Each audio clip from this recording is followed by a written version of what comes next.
Welcome to Revelation Unraveled.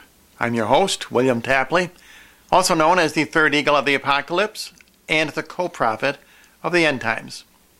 This is the first of a 5-part series on an amazing vision which a man had in Yugoslavia a little over 30 years ago.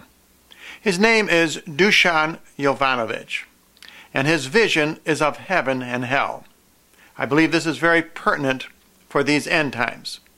Now, most of Dusan Jovanovic's amazing vision takes place near the Zika Orthodox Monastery in Serbia. This story is probably well known in Serbia, but I can't find it anywhere on the internet, so I am sure that this will be new to most of you, my subscribers, and I hope you enjoy this presentation. Vision of Heaven and Hell, My Spiritual Rebirth by Dusan Jovanovic of Kragujevac, Serbia. In July of 1976, when I was 48 years old, I had a spiritual vision which completely changed my life. In this report, I will describe as completely as possible the events which happened to me on July 11th of that year. As a disabled veteran, I spend a couple of weeks each year in one of our health spas for physical therapy. In 1976, I spent the end of June and a portion of July in Mataruska spas for physical therapy and stayed in the Hotel Zika. After 10 days of treatments, I interrupted my stay in the spas on July 9th to return home to Kragujevac. There I attended a one-year memorial service given for a deceased close relative of mine. The day following the memorial service, at about 10 a.m. on July 11th, I drove the road from Kragujevac to Mataruska spas to resume my therapy.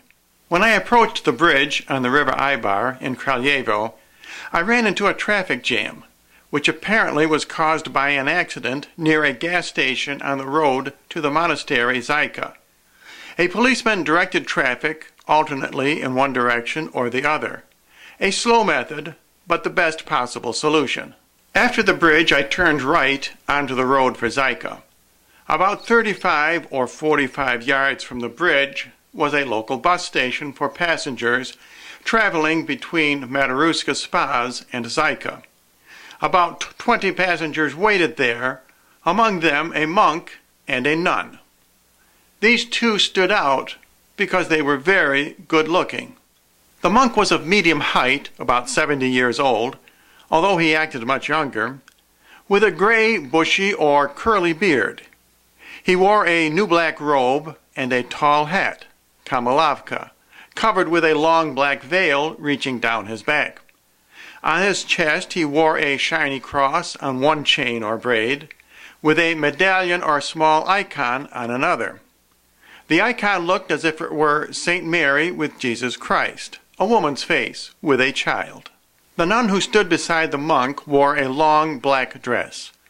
Her head was also covered with a tall hat, similar to the monk's hat, but her veil was shorter and reached only to her shoulders. She was of medium height and very pretty, with beautiful big eyes. Like the monk, she wore a shiny cross and medallion on her chest. All of this glowed in the sun. At the time I could not recognize their ranks, which is why this description is so poor. The monk and nun tried unsuccessfully to stop one of the passing cars by raising their hands. Many cars have room for 2 or more passengers, but no one wanted to stop, I thought critically. Why? Monks and nuns are as much humans as we are. Why do the people turn their heads away from them? I could not stand this discrimination towards monks and nuns, and decided to pick up the pair if no one before me did. As I approached, they signaled me to stop too. I accepted their call and pulled over. The monk came to me and said, "God help us." I answered, "God help us." I did not usually greet people this way because I did not believe in God. I answered only to please him. The monk asked if I could take him and the nun to the monastery Zika. I said I could and invited them into the car. I opened the right door and pushed the front seat forward so one of them could get into the back of the car. Then the nun came and greeted me in the same way. I answered, "God help us," as I had before. She got into the car first and sat on the back seat directly behind me. Then the monk got into the back seat beside her. I suggested that he come to the empty front seat so everyone could have more room. But the monk answered, "It is crowded here, Dushan. Go ahead and drive." After these words, I fell silent. I locked the right-hand door through which they entered the car to prevent the door from accidentally opening. I turned the car toward the road and waited for someone to let me get back into line. While waiting, the monk asked, "Are you coming from Kragujevac, where you attended a memorial service?" He asked a question and answered it at the same time. I was very surprised that he knew my name and where I came from. Confused, I did not have time to regain my composure, so I answered, "Yes, I have come from Kragujevac. Yesterday we had a memorial service for a relative of mine." The monk listened to me and said, "You are going to the health spas, but you are not taking the therapeutic baths."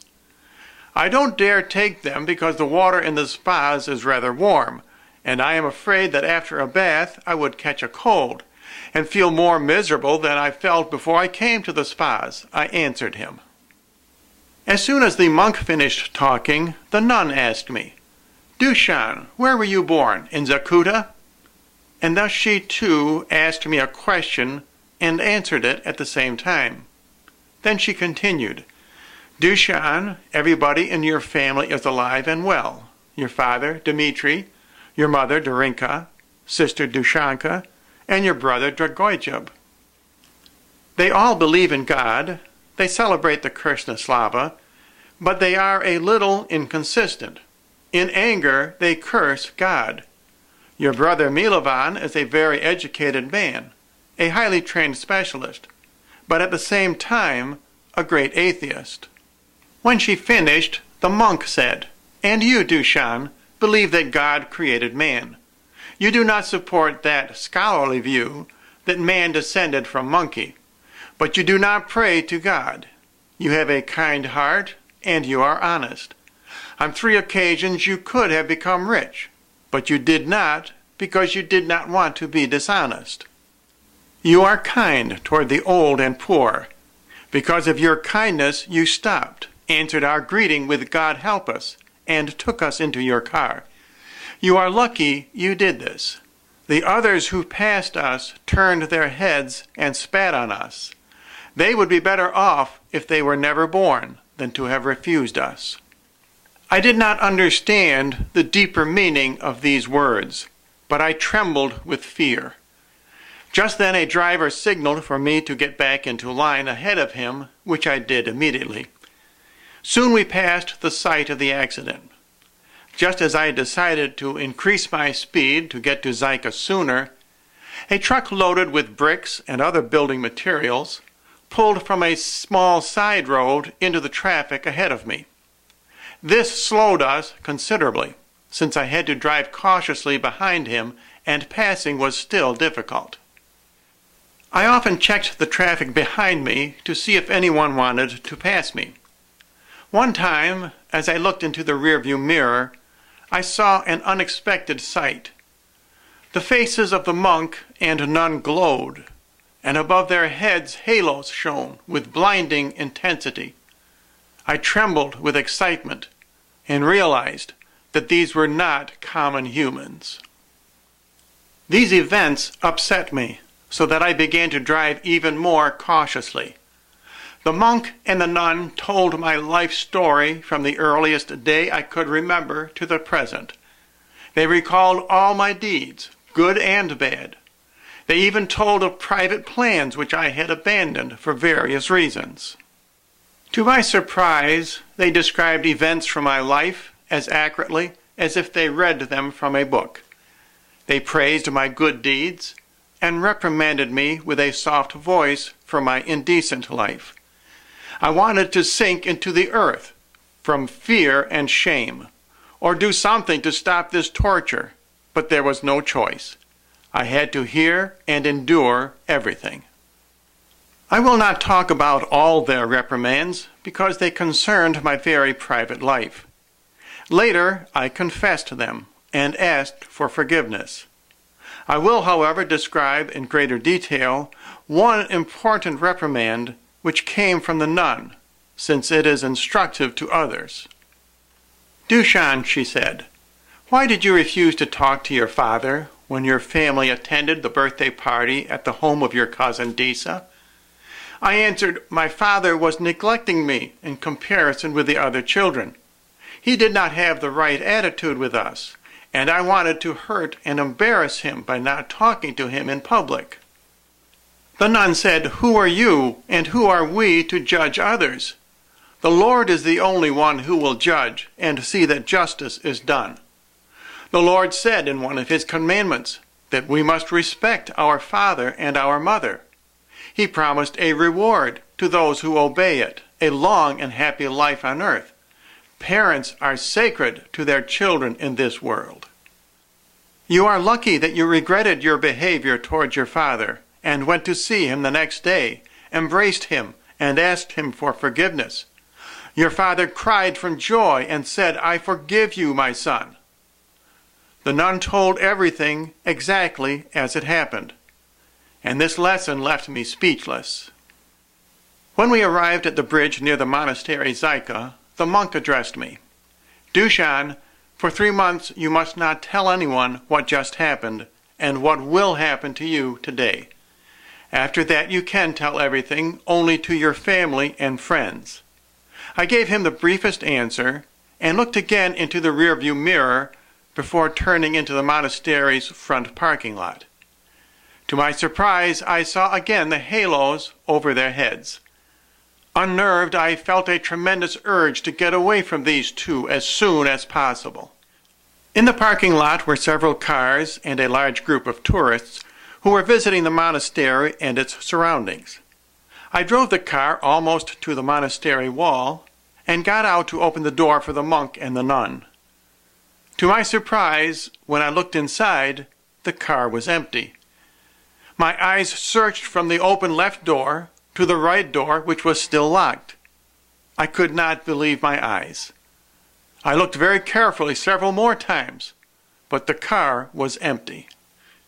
Disbelief, fear, and trembling suddenly shook my body. I was afraid I was losing my mind. So I bit my hands, pulled my hair, and slapped my face. As I tormented myself, I did not notice that the tourists had gathered around me. I heard them ask what was wrong with me, and I managed to say, "Please leave me alone."